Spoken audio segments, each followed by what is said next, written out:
বয়স কত আপনার? আমার বয়স 18 হবে আর কি। এখন 18 বছর বয়স। কি গল্প আসলে একেবারে ছোটবেলা থেকে শুরু করি, কোথায় বড় হয়েছেন? আমি আমাদের গ্রামের বাড়িটা হচ্ছে সিরাজগঞ্জ বলে রাখি। আমার দাদু বাড়ি পাবনাতে, বাট আমার নানু বাড়ি সিরাজগঞ্জ। আমরা নানু বাড়িতেই থাকি ছোটবেলা থেকে। আচ্ছা, ঠিক আছে। ছোটবেলা থেকে তো সেখানে আমার বেড়ে ওঠা। আমার বাবা, মানে এটা হচ্ছে আমার জন্মের আগের, আমার বাবা ঢাকাতে চাকরি করতো, সেটা কলা বাগানে। তো আমার আম্মু জায়গায় জব করতো গার্মেন্টসে ছোটোবেলা থেকে। তো তখন ওখান থেকে আমার আব্বুর সাথে আমার আম্মুর পরিচয়। তো পরিচয় হওয়ার পরে, এটা আমার আম্মুর কাছে শোনা আর কি, পরিচয় হওয়ার পরে আমার দাদিরা নাকি দেখে আমার আম্মুকে অনেক পছন্দ করছে, লাইক করছে। মানে আমার আম্মু ছোটোবেলা থেকে একটু নামাজ কালাম পড়তো, মানে ধার্মিক টাইপের ছিল, ধার্মিক। তো তার জন্য পছন্দ করে আর কি তারা প্রপোজাল দিয়া মানে বিয়ে করাইছে। তো বিয়ের পরে চলছে এমনি ভালোই, মানে সংসারটা ভালোই চলছিল। তখন আমার আব্বু দেখা যায় তো কাজ করতো ঢাকাতে, গাড়ি চালাইতো, আমার আম্মু জব করতো গার্মেন্টসে। তো এক পর্যায়ে যখন আমি পেটে আসলাম, তখন মানে আমার আম্মু চলে যায় দেশের বাড়িতে গার্মেন্টসের ছুটিতে আর কি, 1.5 মাস 2 মাস এমনি ছুটি দেয়। তো সেই ছুটিতে দেশের বাড়িতে চলে যায়। তো বলে রাখি, তখন মানে দেশের বাড়িতে আমাদের কোনো জায়গা জমি ছিল না আর কি। তো দেশের বাড়ি চলে যায়, যাওয়ার পর আমার খালার বাসায় ওঠে। মানে আমার খালার বাসা তো পার্শ্ববর্তী গ্রামে, তো আমার খালার বাসায় ওখানে যায়। তো বলে যে এমনি এমনি আসছি। তো পরে খালা, ওনাদেরও খুব একটা ঘর ছিল না, পার্শ্ববর্তী ছোট একটা ঘর। তো বলছে যে ঠিক আছে, তুই পাশেই থাকিস। নানু বাড়িতে গেছে আপনার মা, আপনি তখন পেটে? আমি পেটে। আচ্ছা, ওকে। মানে ডেলিভারি হওয়ার জন্য আর কি নানু বাড়িতে গেছে। তো যাই হোক, আমি যখন হলাম, তো হওয়ার পরে আমার আব্বু চলে আসে, দেশেতে চলে আসে। জি, আপনি বড় সন্তান ফ্যামিলির? আমি ফ্যামিলির একমাত্র বড় সন্তান। জি। তো আমার আব্বু চলে আসে। তো আসার পরে দেখা যায় আমার আম্মু আব্বু দুজনে পরিশ্রম করে যে টাকা জমাতো, ওটা দিয়ে দেখা যায় তো মানে একটু জায়গা নিছে। তো দেখে যে এরকম থাকার তো জায়গা জমি না, একটা ছেলে সন্তান হয়েছে আপনার নানু বাড়িতে।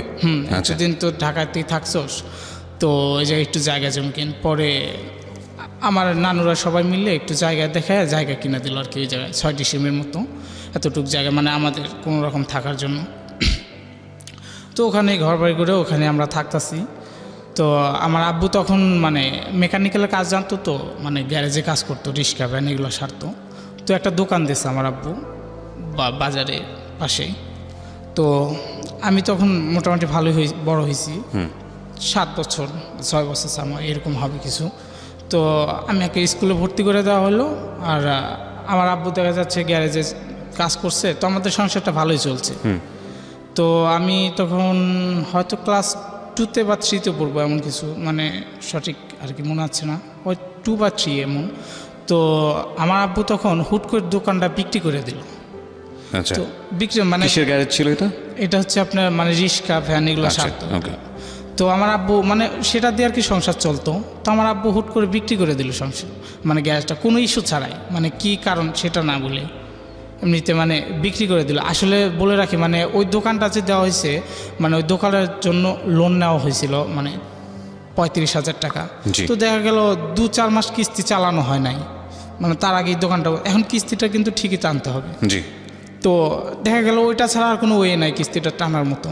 তো মানে ওখান থেকে যা খরচ আছে সেটাতে চাল ডাল কিনতেছে, আর কিছু টাকা জমায় রেখে মাস শেষে কিস্তি দিচ্ছে মানে। তো হুট করে বিক্রি করে দিল। তো আমার আম্মু বললো যে কী ব্যাপার, এমনি তুমি এটা বিক্রি করে দিলা, তো এখন সংসারটা চলবে কেমনে, আর কিস্তিটা কেমনে দেবো?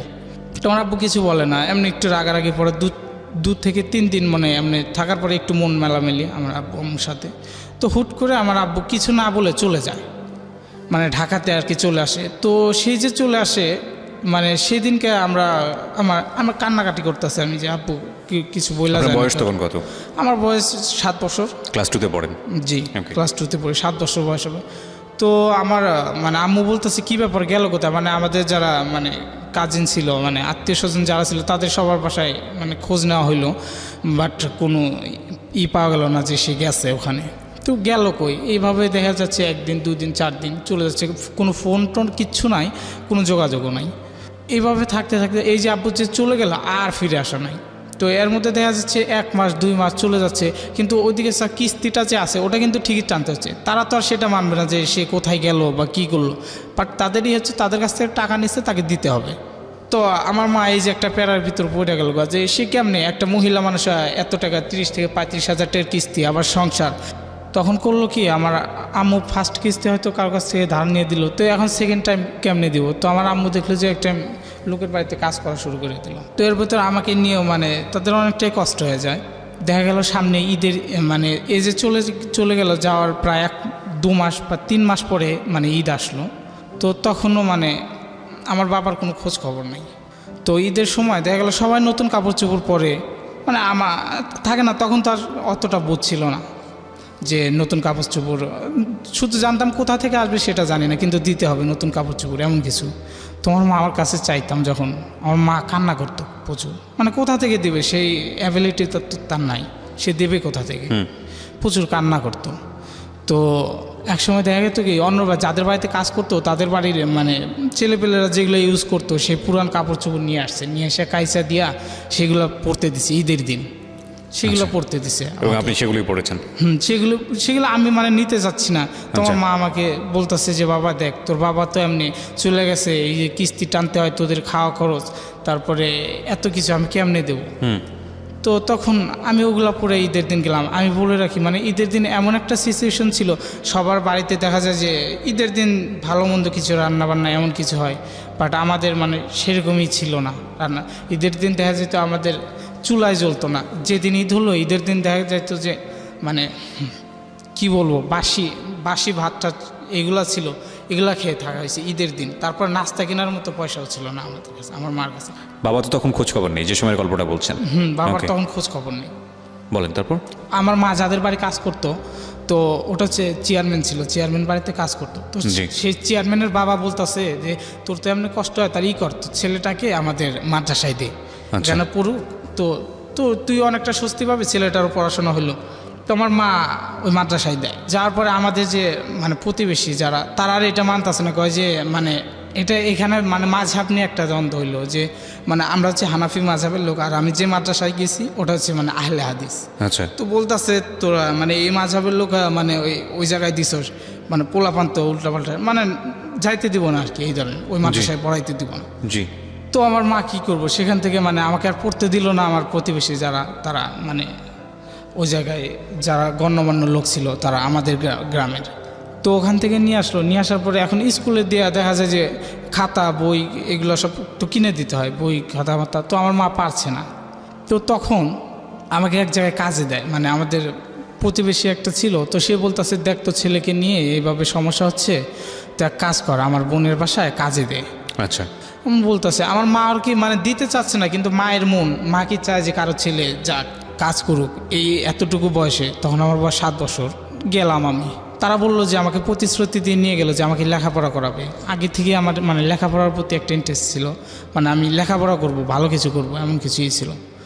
ওখানে নিয়ে যাওয়ার পরে দেখা যেত কি ভাই, মানে একটা বাসার মানে গ্রামের বাড়িতে মানে বড় একটা ফ্যামিলির যে কাজগুলো থাকে প্রত্যেকটা কাজ আমাকে করাইতো। দেখা যেত বাসন মাজাইতো, তারপরে আপনার ঘর ঝাড়ু দেওয়া হইতো, তারপরে ভাত দেখা যেত ওরাই করে দিত, আমাকে রান্না করা লাগতো, গোয়ালের গোবর ফালাইতে হইতো, গরুর মানে মানে যাবতীয় যত কাজ একটা বাড়িতে, একটা সংসারে যত কাজ করা লাগতো সবকিছু আপনাকে দিয়ে সব কিছু আমাকে দিয়ে করাইতো।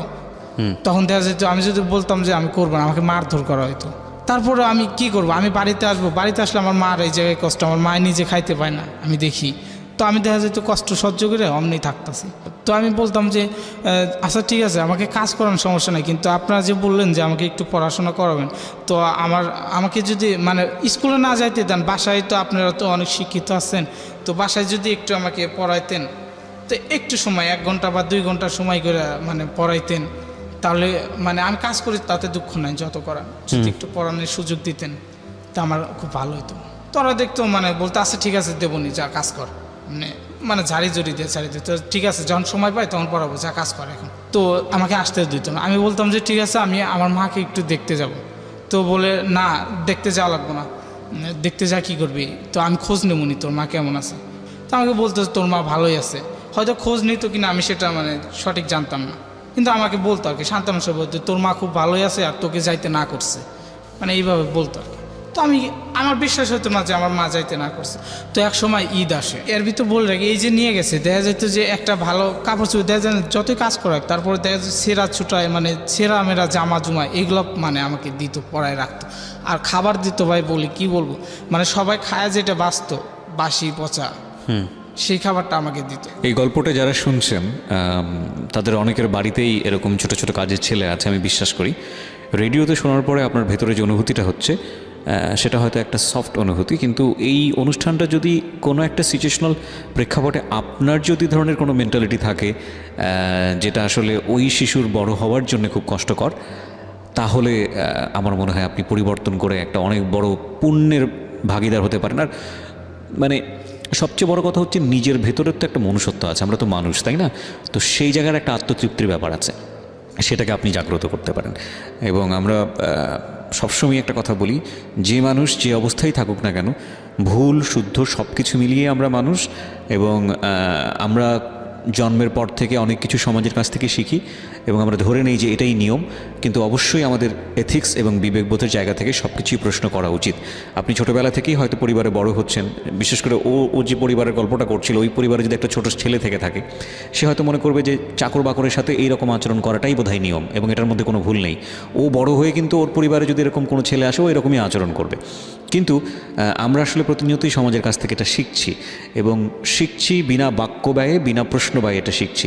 কিন্তু মানবিক জায়গা থেকে আমাদের এই জিনিসগুলো নিয়ে প্রশ্ন করার আছে। সোশ্যাল সাইটে, বিশেষ করে ফেসবুকে, এরকম কোনো সেলিব্রিটির কোনো ছবি চলে আসলে, যে সেলিব্রিটি তো খাওয়া দাওয়া করছে, পাশে হয়তো কাজের মেয়েটা দাঁড়িয়ে আছে। আমি নিজেও একটা পোস্ট করেছিলাম কিছুদিন আগে, আমি একটা রেস্টুরেন্টে খাচ্ছিলাম এবং সেই রেস্টুরেন্টে আমি দেখলাম যে বাবা খাচ্ছে, মা খাচ্ছে, ছোটো একটা বাচ্চা সেও খাচ্ছে, এবং কাজের মেয়েটাকে তারা যেটা করেছে, টেবিলের পাশে বসিয়ে উল্টো দিক করে ঘুরে বসতে বলেছে। চিন্তা করে দেখুন কতটা ভয়ানক হতে পারে, কতটা ভয়ানক পাশবিক নির্লজ্জ মানসিকতা হতে পারে। তো আমি বলতেছি আমি বাড়িতে যাব, তো বলতেছে না কেন যাবি, বাড়িতে যাবি, ঈদের দিন এরকম মানে মানুষজন আসবে, অনেক লোকজন আসবে, তো অনেক গ্যামজাম থাকবে, একটু কাজ বাজ করতে হবে, তো তুই ঈদের পরের দিন যাস। তো আমি অনেক কান্নাকাটি করতেছি। তো যখন দেখছি তারা আমাকে আর মানাতে পারছে না, কিছুতেই মানে বোঝাতে পারছে না, তো তখন মানে এক পর্যায়ে রাজি হয় যে আচ্ছা ঠিক আছে যাস। তো যাবি কেন, ঈদের দিন যাবি, ঈদের আগের দিন যাইতে পারবে না। তো ঈদের দিন দেখা যায় তো বাড়ির সব কাজ, অনেক সকালে উঠছি, ওইটা যতগুলো কাজ আছে মানে কাজ সব কিছু কমপ্লিট কইরা তারপরে সবাই মাঠে নামাজে যাচ্ছে, তখন মানে আমাকে যে নিয়ে গেছিলো কাজে, ওর গাড়ি আছে মোটর সাইকেল, তো মোটর সাইকেলে উঠাইয়া রাস্তায় নামাই দিল, রাস্তা থেকে একটু দূরে আমাদের বাড়ি। তো আমাকে যখন নামাই দিল দেখি সবাই মাঠে যাচ্ছে, তো নামাই দিয়ে আমার হাতে 150 কি 200 টাকা দিল, দিয়ে বলতেছে ঠিক আছে যা তুই, তো যাস, আমি তোকে আবার নিতে আসবো নি। তো আমি বললাম আমি কিন্তু আজকে বা 2-4 দিনের ভিতরে আমি আর যাবো না। তো আমি চলে গেলাম। আমি তো খুশি যে আমার নামাজ দিয়েছি, এতদিন পরে বাড়িতে আসলাম, সবাই মাঠে যাচ্ছে, তো আমি দৌড়ায় বাড়িতে গেছি। বাড়ির পাশে যা দেখি, তখন দেখি আমার মা কান্না করতেছে, অনেক কান্না। তো আমি যখন মাকে ডাক দিলাম, মা আমাকে দেখা আমাকে জড়ায় ধরে আরও বেশি কান্না শুরু করে দিল, হাউমাউ করে কান্না শুরু করে দিল, বলতেছে যে তুই এতদিন খোঁজ খবর নেস নাই, এই যে ওদের কাছে বলছি যে তুই একবার এলে বাড়িতে, তুই নাকি বলছো যে আসবি না, তুই ওখানেই ভালো আছোস, ওখানেই থাকবি, ওখানেই থাকস, অনেক ভালো আছোস, আমি তোকে এতদিন মানে দেখতে পারি না। মা গিয়ে দেখতে পারতো না ওখানে? না, আমার মাও যাইতো না। যেত না কেন? বলতো ওরা আইসা বলতো যে ও ভালো আছে ওখানে, এখন আসবে না, যায় না, এমনি আচ্ছা হয়তো বলতো। আর আমি বলতাম আমি আমার মার কাছে যাবো, ওরা আমাকে বলতো যে আমার মা উল্টা মেসেজ দিত আর কি। ওরা হয়তো বুঝতে পেরেছিল যে আপনার মার সঙ্গে দেখা হলে হয়তো ওরা কাজ করাতে পারবে না বা এরকম কোনো কিছু, হয়তো এমন কিছু। হ্যাঁ। তো আমি যখন আসলাম আমাকে দেখে মা খুব কান্না করতেছে। তো আমি আসলাম যে তখন আমার মানে আমি খুব ক্ষুধার্ত ছিলাম, না খেয়ে চলে আসছি ওখান থেকে। তো মাকে বললাম মা বাড়িতে কি কিছু আছে, তো আমাকে দাও, আমি কটা খাই। তো আমার মা আরও বেশি কান্না করল, কয় বাবা বাড়িতে তো হাড়ি জ্বলে না, মানে রান্না হয় নাকি আর কি। তো খুললাম রান্না মানে কয় যে গত 7 দিনে যে কাজটা করছে সে চাল বা টাকা ওইটা বিক্রি করে কিস্তি দিয়ে দিছে, আজকে ঈদের একটা দিন রান্না হয় না। তো আমার কাছে যে 150 টাকা ছিল, তো আমি বললাম আচ্ছা মা দাঁড়াও সমস্যা নেই, আমি আসি। 150 টাকা দিছে, ওটা নিয়ে আমি দৌড়ায় দোকানে গেছি, যাই আপনার সেমাই লাচ্চা আর কি, মানে একটা মিঠা জাতীয় ঈদের দিন আছে না ভালো মন্দ, তো আমি ওগুলো নিয়ে আসছি, নিয়ে এসে মাকে দিলাম, রান্না বান্না করে খালাম। খাওয়ার পরে ঈদের দিন আমি মাকে বলতেছি যে মা আমি আর ওই জায়গায় যাবো না। এক পর্যায়ে আমি বলতে চাইছিলাম না যে না বলবো না, দেখা যায় অসহ্য, আমি থাকতে পারছি না এভাবে। আসলে আমার বয়সটা খুব কম, মানে আমার ফিটনেসের সাথে যে আমাকে যে পরিশ্রমটা করাচ্ছে, মানে আপনি নিতে পারতেছি না, মানে এটা বেশি ওভারলোড হয়ে যাইতেছে। তো প্রতিনিয়ত অসুস্থ হয়ে যেতাম, তারপরে কাজ করতে হতো। জি। তো আমি মাকে বললাম এসব, তো আমার মা বললো ঠিক আছে বাবা তোরা যাওয়া লাগবে না যা। তো ওরা পরবর্তীতে আবার নিতে আসছিল, আমার মা বলছে না আমি খায়া থাকি না খায়া থাকি আমি আমার ছেলেকে নিয়েই থাকবো, আর ছেলে আমার সাথেই থাকবে, আমি আর দেবো না আপনাদের ওই জায়গায় কাজে। আমার মা আবার আমাকে স্কুলে ভর্তি করে দিল। আমি বললাম মা তো আমি আবার না স্কুলে ভর্তি, মানে আমার পড়ার প্রতি আগ্রহটা আগের থেকে ছিল যে আমি পড়াশোনা করব।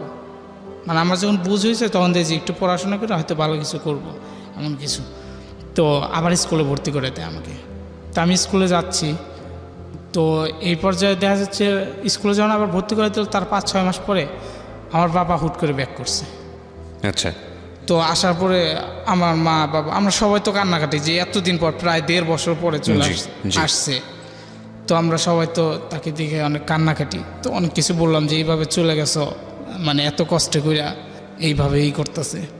তো আমার বাবা হয়তো ভুল বুঝতে পারছে, তো বলতেছে আসলে মানে এটা আমারই ভুল, মানে তার ভুলটা সে বুঝতে পারছে, সে বলতেছে আসলে এভাবে চলে গেছি। তো আসার পরে আবার আমাদের সাথে থাকতেছে, একসাথেই থাকতেছি। আমার বাবা যখন নেক্সট টাইম আবার আসলো তখন আবার একটা গ্যারেজে কাজ করতো, গাড়ি গ্যারেজে জি। আবার কাজ নিল। তো নেওয়ার পরে যে আমাদের যে মানে 5 শতক জায়গা কিনা হলো, আমার মা টাকা করলো বাড়ি করার জন্য, একদম বাড়ি করার প্রথম জন্য। তো বাড়ি করলাম 5 শতক জায়গা নিয়ে। তো এই জায়গায় বলি মানে আমাদের বাড়িটা যে করছি তার বাড়ির পাশে, মানে আমি সেই ভদ্রলোকটার নাম বলবো না, হয়তো মানে সেই সমাজে গণ্যমান্য একটা লোক, তার নাম বললে হয়তো সম্মান ক্ষুণ্ণ হবে, আমি চাচ্ছি না তার সম্মান ক্ষুণ্ণ, বাট আমার সাথে যেটা করছে আমি সেটা বলতেছি। জি। তার জায়গাটা অনেক ছিল, বাট আমাদের যে 6 শতক জায়গাটা নিছি না, মানে এই জায়গাটার কারণে ওর বাড়িটা আর কি একটু অগোছানো লাগে, মানে প্লেসমেন্টটা ঠিক মতো প্লেসমেন্টটা ঠিক মতো মানে অগোছানো লাগে। তার কারণে এই যে একটা শত্রুতা। আর দেখা যেত কি বাড়িতে আমরা ঘুমাচ্ছি রাত্রে ঠিক মতো ঘুমাইতে যেত না, ঢিল মারতো চালে। তারপরে আবার দেখা যেত মানে আশেপাশে চতুর্পাশে ওর জায়গায় বেড়া দিয়ে রাখতো, এখান থেকে যাইতে পারবে না। বাট আমরা তো অসহায়, মানে তারা হচ্ছে সম্মানের একটা মানে সম্মানীয় লোক, গ্রামে পাওয়ারফুল লোক। দেখা যেত আমরা যদি কার কাছে বিচার দেবো, বলবো গ্রামের যারা মাতবর আছে তাদের কাছে বলবো, তারা তো মাতবরদের একজন। তো তাদের কাছে বললে লাভ কি, কোনো পাওয়া যেত না, ওখান থেকে কোনো ফিডব্যাক পাওয়া যেত না। এই যে তোর মুরগি আমার বাসায় আসলো কেন, আমার বাড়িতে আসলো কেন, আমার ধান খাইলো কেন, এই নিয়ে ছোটোখাটো বিষয় নিয়ে না লাগছে লাগে আমার মাকে খুব মারে, প্রচণ্ড মারে। মারার পরে মাথা ফাইটে যায় আমার মার। এটা মানে আমার বাবা প্যাক করার পরে আচ্ছা যখন আসলো, তো আমার মার মাথা একদম ফাইটে দেয়। ফাটার পরে আমার মাকে হসপিটালে নিয়ে যা চিকিৎসা করার পরে এটা গ্রামের 10 জনকে জানাই কি লাভ, কোনো রেসপন্স নাই এটা। তো এক পর্যায়ে আমরা ওই জায়গাটা ছেড়ে চলে আসি, মানে বাধ্যতামূলক দিতে হয়। তারপরে আমরা ওখান থেকে জায়গাটা বিক্রি করে দিই ওদের কাছে, বাধ্যতামূলক ওদের কাছে বিক্রি করে দিয়ে আমরা চলে গেলাম আর এক জায়গায়, মানে ওই জায়গায় আরও পার্শ্ববর্তী গ্রামে আমার এক নানা ছিল, মানে আমার আপন নানা চাচাতো ভাই, ওর জায়গার পাশে একটু জায়গা ছিল, ওখানে আবার জায়গা কিনলাম। এখানে যে জায়গাটা বিক্রি করলাম এইটার ব্যাংকে থেকে আবার কিছু লোন নিলাম। আচ্ছা। লোন নিয়ে কিন্তু আমাদের সেরকম অ্যাবিলিটি ছিল না, হয়তো গ্রামের আমার নানা তারা বললা যে ঠিক আছে জামিনদার হয়ে নিয়ে দিয়ে আবার একটু জায়গা কিনলাম। আচ্ছা। কেনার পরে ওই জায়গায় থাকতেছি। তো থাকার পরে না এইভাবে প্রায় আমি স্কুলে যাচ্ছি, আমি তখন ক্লাস 5-এ হয়তো পড়ি। তো আমার বাবা আবার চলে যায় নিরুদ্দেশ, আগের মতোই লাপাত্তা, কোথায় গেছে মানে কোনো নেই, খোঁজ নেই। তো আবারও সেই যেই আগের মতোই দুর্দশা। আমার মা দেখা যেত লোকের বাড়িতে কাজ করতেছে। তো তখন আবার বলে রাখে আমার আর একটা ভাই হয়েছে, তো এর ভিতর আমার আর একটা ছোটো ভাই হয়েছে। আমার আব্বু যখন আবার ব্যাক করলো না তখন আমার আর একটা ছোটো ভাই, দেখা যেত আগে আমি একা ছিলাম, এখন আমার আর একটা ছোটো ভাই। তো আমাকেই দেখবে নাকি, সে তো আরও ছোট ছেলে, তো আরও খরচ বেশি। তো তখন করতো কি আমি নিয়ে থাকতাম, আমার মা দেখা যেত যে এক বেলা বা হাফ বেলা কাজ করতো, কাজ করে নিয়ে আসতো, সেটাই খাইতাম। তো একদিন আমার মার প্রচুর জ্বর হয়, অসুস্থ, কাজে যাইতে পারে না। তো প্রায় 1 না 2 দিন জ্বর থাকে। এখন যে ডাক্তারের কাছে যাবে একটা ওষুধ কিনবো সেই টাকাটাও কাছে নেই। আচ্ছা। একটা ওষুধ কেনার টাকাটা পর্যন্ত নাই। তো তখন আমার মা অসুস্থ 2 দিন ধরে, 2 দিন যে অসুস্থ, এই 2 দিনের একটা মুঠ মানে দানাও আমরা খাইতে পারিনি, আমাদের চুলায় হাঁড়ি ধরলেন, কারণ কোথা থেকে আসবে। আমার মা কাজ করতো, তারপরে নিয়ে আসতো, তারপরে তো খাওয়াইতো, কিন্তু কাজ করতে পারতেছে না, কেমনে খাওয়াইব। তো আমরা না, আমি স্কুলে যেতাম, আমার ছোটো ভাই কিন্তু স্কুল থেকে এসে মার কাছে শুধু খাবার চাইতাম। আমার মা না মুখ ঘুরে শুধু কান্না করতো, মানে কোথায় থেকে দিতে পারতেছে না, কান্না করতো। একদিন মানে এইবার মার কাছে কান্না করতেছে, মা আমি তোর খুব ক্ষুধা লাগছে, একটু খাইতে মাইতে দাও, এমনি কিছু কান্না করি, মা কোনো কথা বলে না, কান্না করতে করতে আমি ঘুমাই গেছি, ছোটো ভাই ঘুমাই। আর মা সেই অসুস্থ শরীর নিয়ে, তখন বন্যা ছিল, মানে এই কোমর পানি ভাঙিয়া মানুষের বাড়িতে গেছে, যা কাজ কাজ করছে। তো কাজ করে দিয়েছে, খাইতে দিছে। তো আমরা ঘুম থেকে জাগ না পাই, দেখি মা নাই, কান্না করতেছে। তো একটু পরে দেখি মানে বাড়ির আঙিনায় তাকায় দেখি আমার মা কোমর পানি ভাইয়া মাথায় অন্যের বাড়ি যে কাজ করছে ভাত খাইতে দিচ্ছে, সেই ভাতের থালা মাথায় নিয়ে কোমর পানি ভাইয়া নিয়ে আসতেছে সেই অসুস্থ শরীর নিয়ে।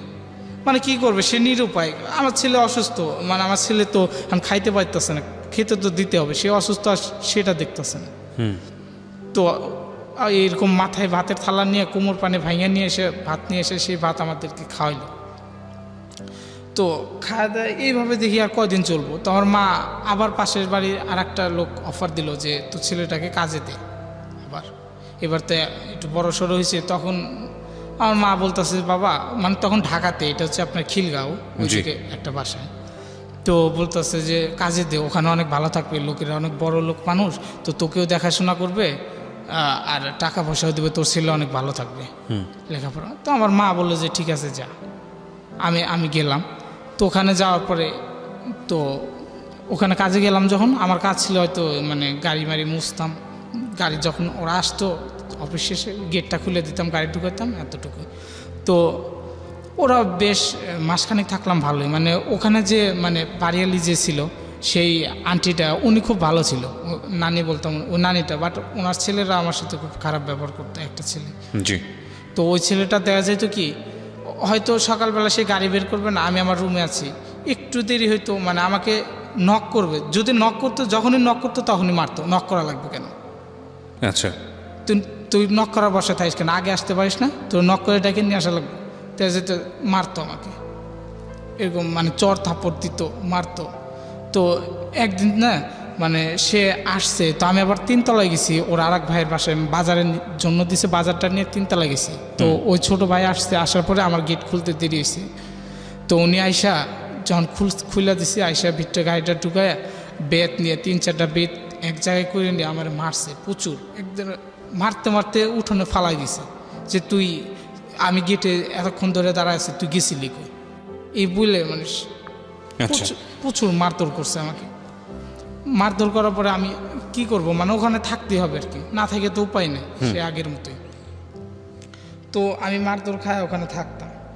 তো থাকার পরে দেখা যেত ওখান থেকে কিছু টাকা পেতাম, তো ওই টাকাটা বাড়িতে দিলে আমার মা আর কি, মানে আগে যেখানে করতাম ও টাকা পয়সা দিত, আবার মারধর করতো, বাট মানে ওর টাকা পয়সা দিত কিছু, সেটা মাকে দিলে কিস্তিটাও চালাতে পারতো, মানে মার সংসারটা মোটামুটি ভালোই চলতো, আমার ছোটো ভাইকে নিয়ে ভালোই চালাইতে পারতো, আমি কিছু টাকা দিতাম।